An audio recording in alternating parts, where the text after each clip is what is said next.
Welcome to Starseed Goddess Podcast. I'm Alice Hadi, your host, and we have a special guest today, Sofia Risberg, who talks about animal healing and so much more. I've always wanted to talk about this topic because who doesn't love animals? And a lot of us here might have our furry pets at home. So this will be such a beautiful topic for all of us here, whether you have pets or not. And I finally get in touch with her, divinely sent last month when I was in her podcast, All Things in the Name of Love, and I thought that she'll make the perfect guest for today. And before we dive right into the animal healing, I just wanted to touch on a little bit on your story, Sophia, because there is something I read that totally resonate a lot with me because I also lost my father. Of course, our experience is different, but I could like resonate on that level in terms of how it helped with the awakening journey. So tell us more like what happened when you lost your father and how that, bring you to where you are today, Sophia. Sure. So I absolutely loved my dad, and in my teenage years and onward, we had trouble connecting because he wasn't connected with himself.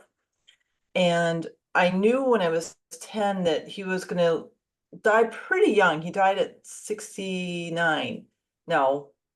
He died at 65 because in hold on. I was 40 when he died. And so there was this gap between, I'll say 10 and 40, where I never really was able to connect with him. And I had a very, very close relationship with him up till the age of 10 before my grandfather died. And so when he died, leading up to his death, he was paralyzed for 3 months and he could only move his eyes. He had a staph infection, which ate his entire digestive system. He was in intensive care, and I was living in Washington and he was in Connecticut, so I'd fly back. And I got lost with time zones, and I don't remember much of that time period. But I was there the day he died, and they had moved him to hospice. And they said, wear gloves because you might get a staph infection. Well, I knew I wasn't going to get a staph infection, so I was holding him, caressing him to give him human touch because I could feel he was going to die, and I knew he needed that, just intuitively. And after a few hours, my mom got really, really tired and said, let's leave for the day. So we get in the car, and it's a process to get to the car. And we got in the car and we're a mile away from the hospital, and I hear my phone ring and I say, that's the hospital, Dad died.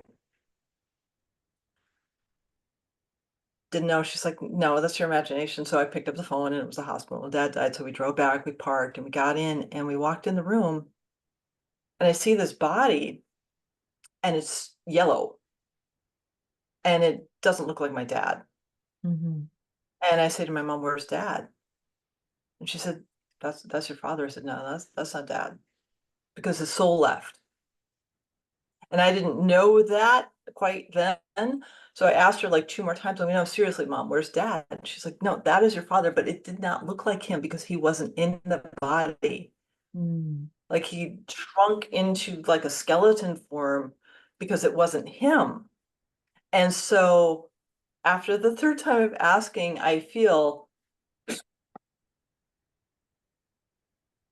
I look up like this and I'm like, okay, that was Dad. And his soul scattered across the universe. And at that point, I got my PhD 3 years before, and I was like, I don't know anything.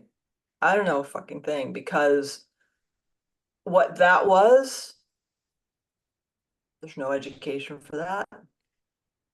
And it caused me to process a lot of grief. I found meditation from Vishen of Mind Valley, and it was 7 steps of meditation, and one of them was forgiveness. And I listened to that every day for 7 years. Wow. And then I found the Silva method. And then after that, I fell into BodyTalk. And I received sessions for 8 years, and I've done Akashic records, and I've done so many different modalities of learning. And And the more I go through my subconscious, the more I remember who I am, which is the divine being we all are. And so, but that impetus, that him scattering across the universe was just I'd known I was spiritual my whole life. That was the click. That was like, I can't pretend this anymore. So, yeah. Thank And you for he's visited me a sharing couple that. times. You're Yeah. welcome. Thank you for Um, asking. it's such a beautiful story because it's almost like you intuitively have been seeing visually his soul this whole time without Mhm. knowing, right? Which is why you Right. didn't recognize it the moment the soul left the body. That is Mhm. such a beautiful journey. It's amazing. Thank you for sharing that. And yeah, so that led you to your awakening journey.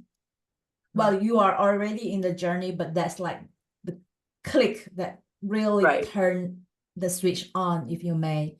And so, how does all this, starting with forgiveness and Akashic records and so many healing modality in between, and how did that eventually landed on animal healing? Is it because you have your own pets, or like what happened? I have connected with animals since I was little. I remember walking when I was probably 2.5 or 3 and stepping on an anthill and crying because I just Sorry, displaced stepping on a what? an anthill, Okay. where the ants lived, and Mm-hmm. I cried because I just made a whole bunch of ants homeless. Mm. I also remember walking into a gaggle of Canadian geese, so a whole bunch of Canadian geese, which are usually pretty aggressive. And they surrounded me and let me pet them. And my parents were very upset because they thought I was going to get hurt. But I felt that they were my friends.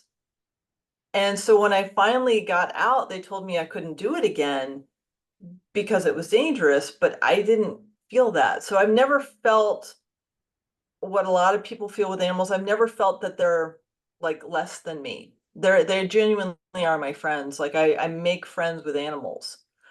And so when I was 10, I heard I was going to be a doctor, but I didn't want to cut anyone open because that was the only, I grew up in Connecticut and that was the only kind of doctor I knew about when I was growing up. And I Mm-hmm. didn't know about BodyTalk.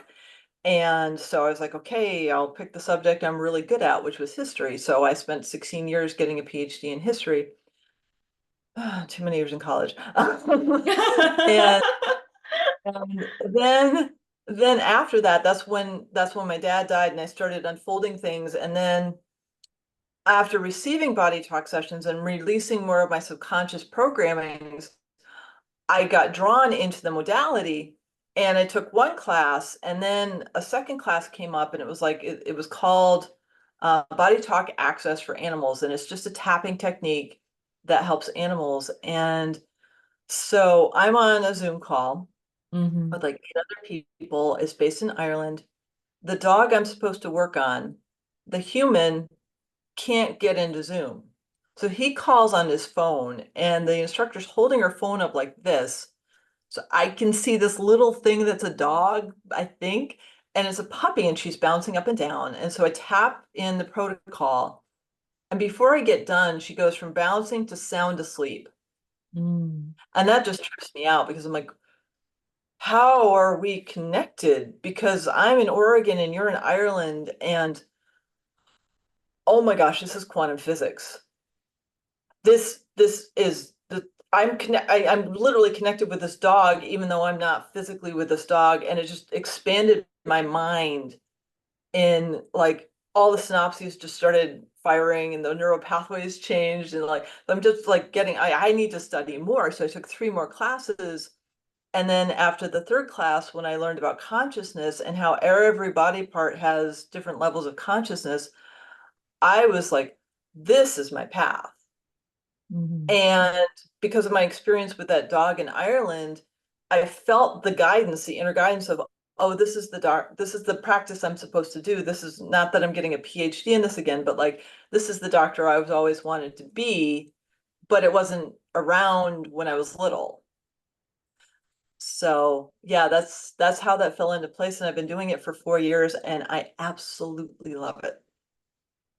Yeah, I It can is my see this glisten in your eyes when you're talking about it, and it just feels so beautiful. And that dog is totally your earth angel, isn't it? Like, Mm, like that first dog you work with, most of yeah. us, who work with clients know that feeling of working with that first client who just gave you that, oh my God, there's no more question. This is it. Like, oh, Yeah. thank you. Like, and there is always this, even from me, like this deep gratitude with my very first client. In your case, the very first puppy. Yeah. Speaking of that, right? What do you think the role of animals are in awakening, and specifically, perhaps the role of pets in our life? Well, up until I'll say 2 years ago, all of the animals that are over two have had a contract with us of codependency and kind of people pleasing. So they've been our emotional support and they've taken on a lot of our emotions and they've transmuted them because that was their contract. For all Well, animals, or oh, definitely pets. Anyone okay. that interacts with humans, anyone that interacts with humans. The wild ones are less so because they don't really interact with us very much, but the ones that have Mm-hmm. signed up to be interacting with humans, there's some sort of contract with us, especially the pets. Not so much Mm. the farm animals, but there is some sort of contract with them. Um, and what I've noticed, and they actually had me write an article a few months ago about what has shifted in our consciousness, and they don't want to be in that role of emotional codependency with humans anymore. They want to be interdependent with us, which means that we are responsible for our own emotions and we don't expect an animal to take them on for us anymore because they don't want to. That's not what they are supposed to. They're supposed to ascend into their own sovereignty too.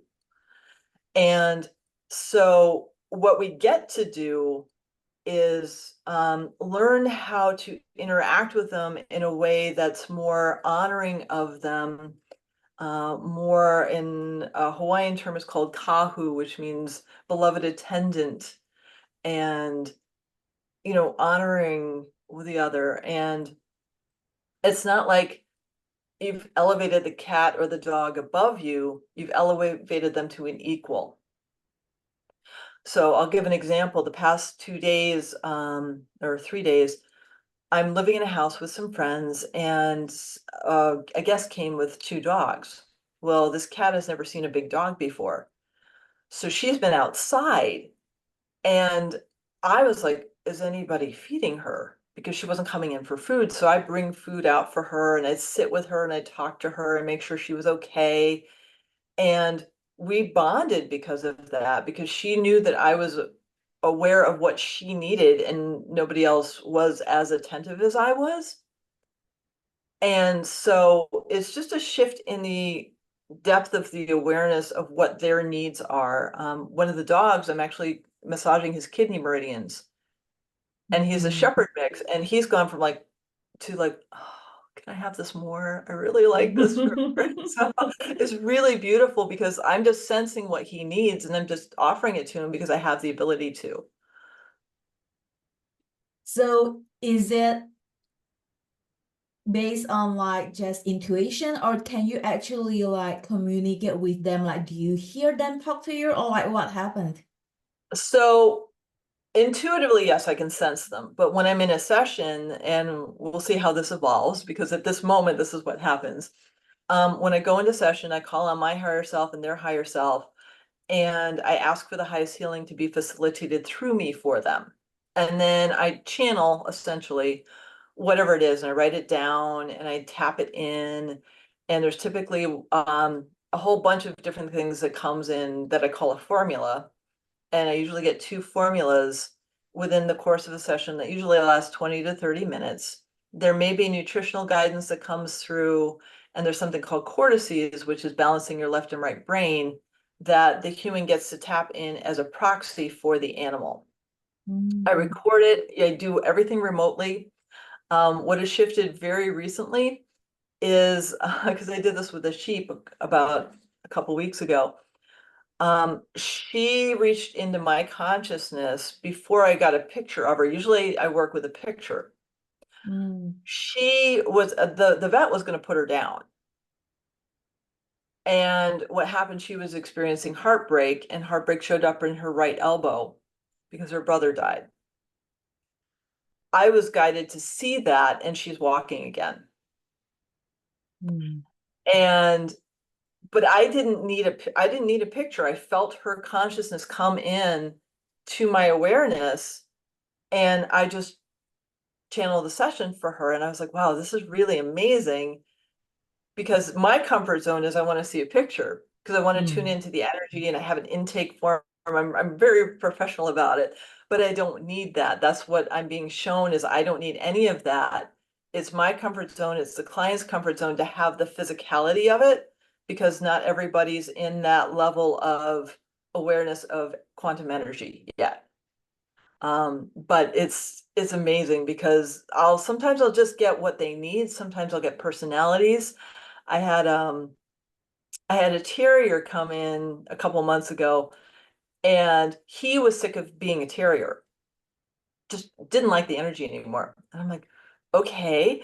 He said, could you do something about that? And I'm like, I guess. I don't know. So we went into his epigenetics 20 generations back, and we deactivated that hyper terrier mode.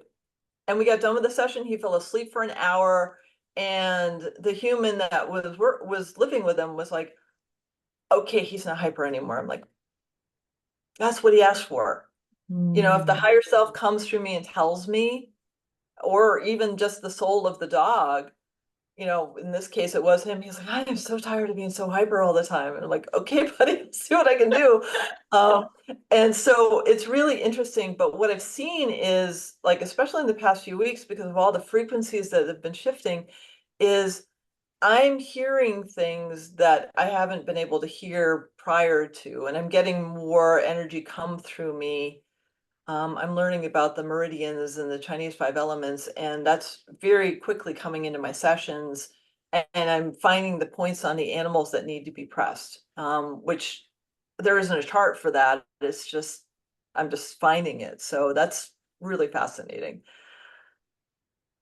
Your channeling ability and psychic gift are just like expanding as you work with them more and more. And yeah, it's so relatable when you say that it's just the human mind that needs like a picture and a chart and a report, just so that, you know, there is something tangible on. But at the end, it is the energy. And I really love how the animal are talking to you. And that kind of like point back to what you were saying earlier about us being equal. It's not more than or less than. We are equal, and we can have the equal, so to speak, equal conversation the same way we will have with a human, except Mhm. that most of us do not know how to listen, or at least we are not trained to, or not brought up in this manner to actually learn how to tune into their energy and their message. But I just love everything you just shared. And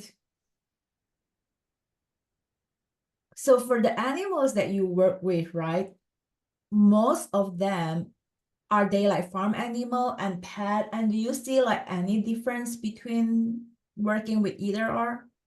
Nope. It's a mix. It really is. I've worked with horses and sheep and Mm-hmm. cats, dogs. Um, I've worked with a couple birds.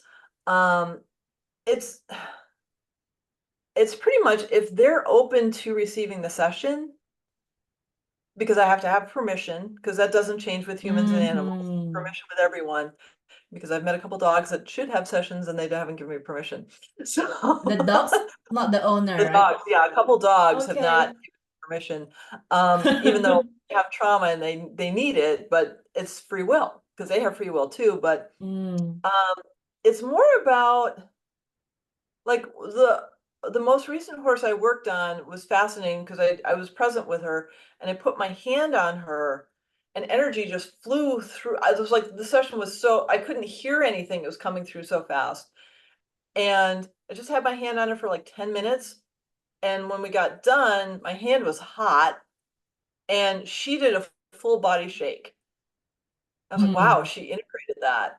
And the human was like, oh no, that was a fly. And I'm like, no, a twitch is a fly. Like a full body shake is an integration of something. Yeah. And so I just love the opportunity to work with any animal who is open. I want to work with zoo animals. I haven't had the opportunity yet, but like whoever needs help, because like that's the point. There's no separation. So like, why would I think that a panda is different than a cat, or a Mm-hmm. crocodile is different than a chickadee? You know, it doesn't matter. And do you think like these pets just or animals just like us, you know, like they are souls, so they might be human in their past life and then they I don't know that. reincarnate into this? What I Okay. do know is that like they have contracts with us. I had a chow back in my 20s and 30s, and he was my protector.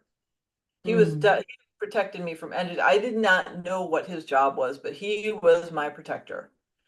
And I learned from a psychic that at one point he fell down a flight of stairs, and I found out he was thrown down that flight of stairs because he Mm. was so intent on protecting me from stuff that they were attacking him instead of me. And I didn't know. I cried when I heard that because I was like, I had no idea that he was protecting me. Mm. And I still feel him. I mean, he's not in any form. I don't know if he has ever been a human or not, but I know we Mm-hmm. have contracts. So Beautiful. So it's more on understanding they have an just like how we have an agreement coming on Earth, they also have their own agreement. And this agreement you are saying is shifting collectively from one where it is more yeah, codependent for pets, at least, to more that is interdependent. And that is a true reflection on the collective awakening, because I often share too, you know, as the planet awakens, human gotta catch up. So the animals are obviously catching up too, and the plants and whatever that is alive and breathing, I guess. And what will you say to say, maybe if you have any clients before who are like a little bit skeptic about this, like, you know, like, because this is like not the traditional animal doctor, right, right? So like, right. what will Well, you tell them usually? it's a bit of a dance because the way I approach it is I get to anxieties and traumas at a root level. It's not a Mm. medication, it's not a band-aid. It's actually going down to how deep the trauma is, if it's past life, if it's a early childhood memory or puppyhood memory rather, or kittenhood memory. If it's something in their past soul, I can get to that. It can be karmic, it can be ancestral, it can be a lot of things. And if they're carrying that pattern, because epigenetics doesn't matter, like we all have 7 generations back minimum and forward. Mm. So why would that be exclusive to humans? It's not. So with that, and fortunately, epigenetics is like almost a common term now. It's almost an awareness. And I talk with frequencies and resonance, and I think the consciousness is shifting enough that people are beginning to understand it. I can speak to how I've shifted with body talk sessions over the past 8 years when I had them. I just removed a lot of subconscious programmings, and I look back at the person I was, and I can't even recognize her because I've shifted so much since I started getting the body talk sessions. That person, yeah, she existed, and she does in a timeline, she exists, but like she is not this person. Mm. And so she'd be really excited. I know that she'd be like, wait, you're talking quantum physics? What? Huh? Mm-hmm. But I have to like really keep it simple, because if I go into the quantum physics, I have to like gear my sessions into a language that can be understood by others, Yeah. because you and I can talk at a certain with a certain language. But when I talk to clients who are scratching the surface of our multidimensionality and past lives and stuff like that, I really have to like scale it back in a way that makes it comprehensible. So, you know, focusing on like, I can help clear anxiety and trauma. That's what I can do. So, and then when I record the session, I explain how this, so I'm like going in and out of channeling because I'm trying to explain the terminology while I'm doing the session. So it's becoming really fascinating. I love how simple you make it, clearing anxiety and trauma, because that is what it is, essentially, really, without having to explain the entire story of the root cause unless you're ready for it. And I'm also curious because you were touching on the codependency earlier. So is it possible that some of the symptoms that the pets are actually experiencing are actually from the human that they have a contract with, that they actually take it on? Very much so. Very much so. I had the I'll call So it they are not clearing both theirs and their owners. okay, so this is interesting. I met an adopted Chihuahua last year. The Chihuahua was living with someone who did ghost tours. She had cancer here. Okay. I got contacted as the Obi-Wan, the last resort, which I don't like that position because I haven't figured out how to like up chi yet. Like I want to boost up the chi. So I haven't figured that one out yet. But he wasn't clearing his energy. Like he'd do a ghost tour, carry all those entities back home and not even save himself before he came in the house. And she was taking all of that on. And so she got cancer, you know, on her throat because she couldn't communicate it, right? Like, buddy, just energetically clean yourself because you're doing some crazy stuff. And so that came through in the session. The first, I did 2 sessions with her, and sadly, her chi was just too low to integrate it. But she was like, "You got to clean yourself up, man. Like, stop bringing the stuff in because I can't clear entities for you anymore." So she was having like a boundary, but the boundary came in a little too late for her because nobody had been Here is the dog, right? Or the owner? the dog, The dog, the right? boundary. Okay. Yeah, the dog wanted somebody to hear her, like probably like 6 months before she got the cancer, to say, "Hey, man, I'm doing this work for you, and you're not even energetically aware enough to know that you're carrying entities in the house, which is affecting everyone, and I'm trying to keep balance."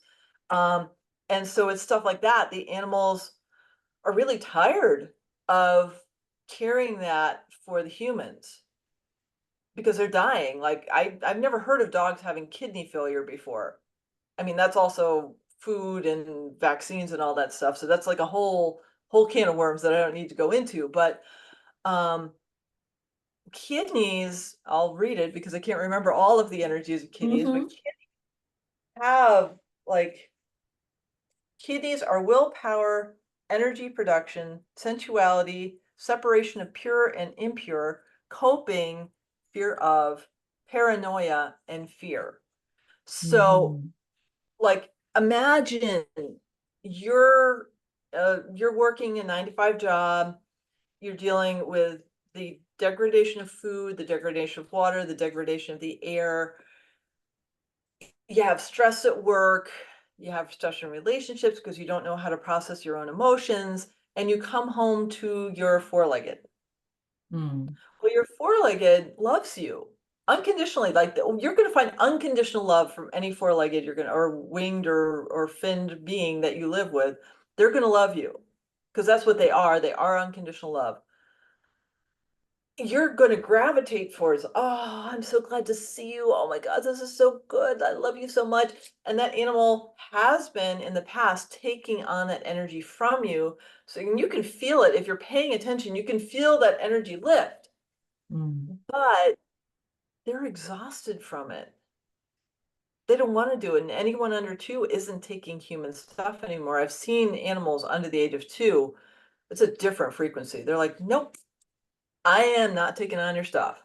Like, wow, this is cool. So some of them are already in the 5D, and the ones that are older are ready to switch up our relationships. So we are going to see more of them being more conscious and aware and healing. And this is actually very empowering, not just for the animals, but also for the human. It's almost like shaking the humans up to say like, hey, deal with your own stuff. Yeah. Yeah, because that's the time in our consciousness we get to do that if we choose, because some people don't want to choose, but like it's easier to choose to do it, because like the sooner you choose to do your own work, the sooner you get to clear it. And for me, it's been this conscious effort to like find all the subconscious pieces of me that don't work for me, so I don't have to carry them within my beingness anymore. Yeah, I personally don't have pets, but then when I was in Bali, I used to have the neighbor pets who will just come to our house. There was a period, it was a dog, and then it was a cat. And then I remember this dog was so, he's probably like the ascended dog or something. He is so not needy that he's so cool. He's like, he's Yeah, gonna knock on the door and then play with us and then take some food and then he's gonna bye-bye and then he's gonna come yeah, back. And I'm like, that's like the most independent, empowered dog I've seen. Well, I don't know how he is with the owner, but at least with us. So yeah. it's amazing to see that instead of like the reliance and like the neediness, that a lot of separation anxiety is very common in pets. And I think that is exactly what you're saying, it's about clearing anxiety and clearing trauma. So what are some of the signs that like as a pet owner that people can start to look out for before it becomes like cancer, obviously? So how can one know that maybe the pets can use some healing or things like that? Well, the first thing to do is slow down, right? Because like we're in this constant state of anxiety, our parasympathetic nervous system is out of whack, our triple wormer is too high, and we're not present. And the animals are always trying to talk to us. They really are. So when we slow down, one of the easiest ways to start tuning in is by asking your heart to show you what a yes feels like and what a no feels like. Then you can ask your animal to use you as a proxy to ask questions like, is everything okay? Yes, no. What do you need anything? Yes, no. That's just developing your intuition.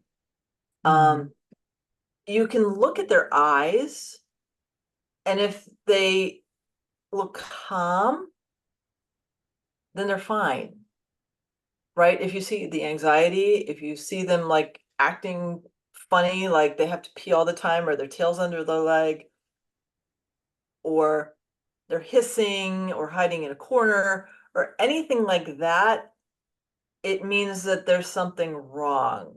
I mean, those are the easy anxiety trauma ones.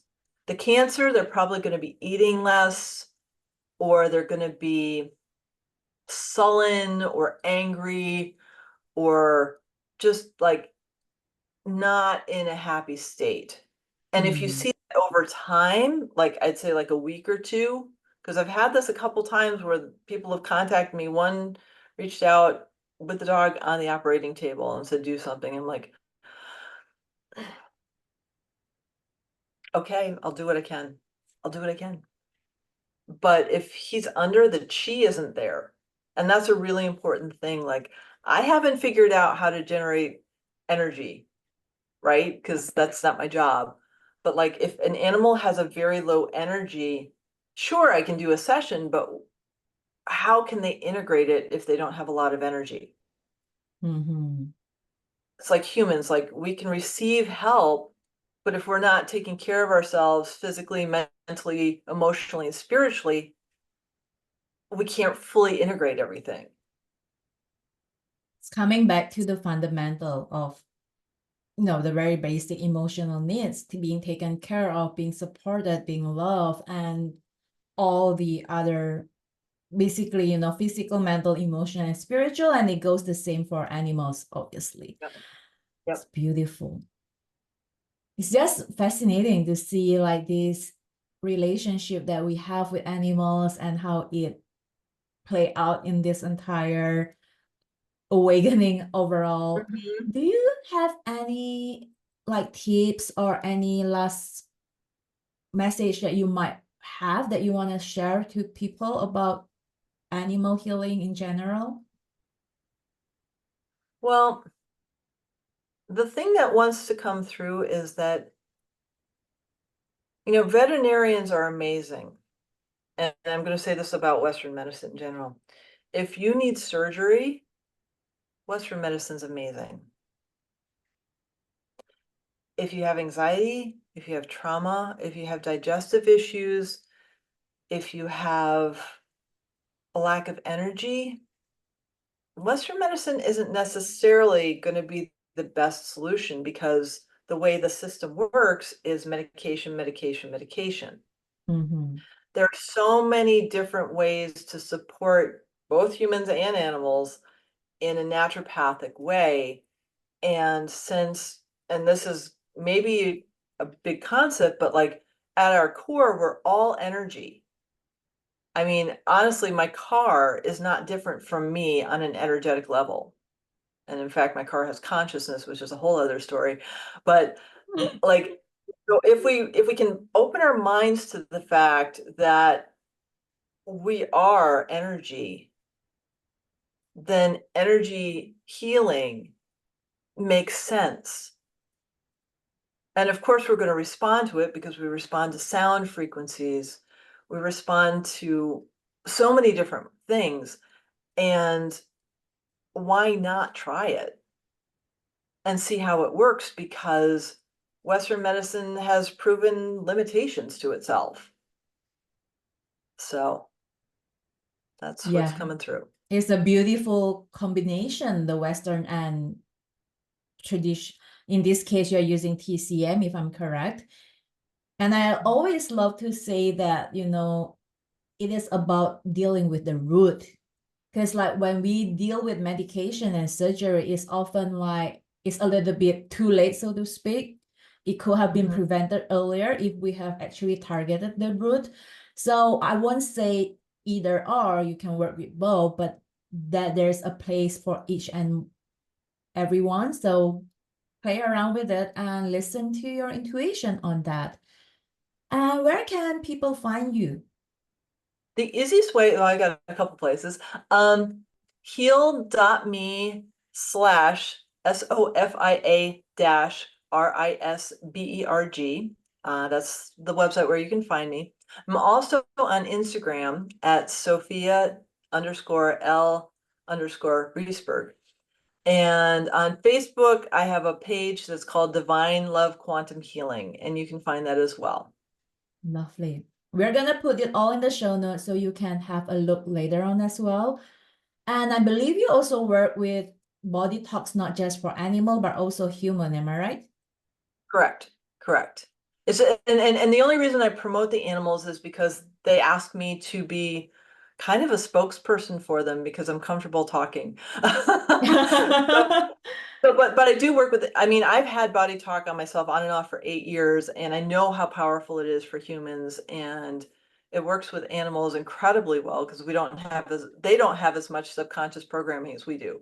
So it really integrates. Like I'll maybe need 3 sessions with an animal, maybe, but not normally unless they're really, really traumatized, but it rarely happens. Mm-hmm. But potentially a pet owner and the pet can both do a session together. Correct. That's cool. Well, there'll be separate recordings, but yes. Yeah. That's good to know. So at least, people know what to work with and what's gonna happen. So thank you so much, Sophia, for sharing your wisdom. I had such a great time learning about all of this, especially about the part where you were sharing how they are changing their contract and the Yeah. agreement. I'm like, yeah, let's do that. Yeah. Well, thank you so much for having me as a guest, and it's been so wonderful to connect with you again. All right, thank you.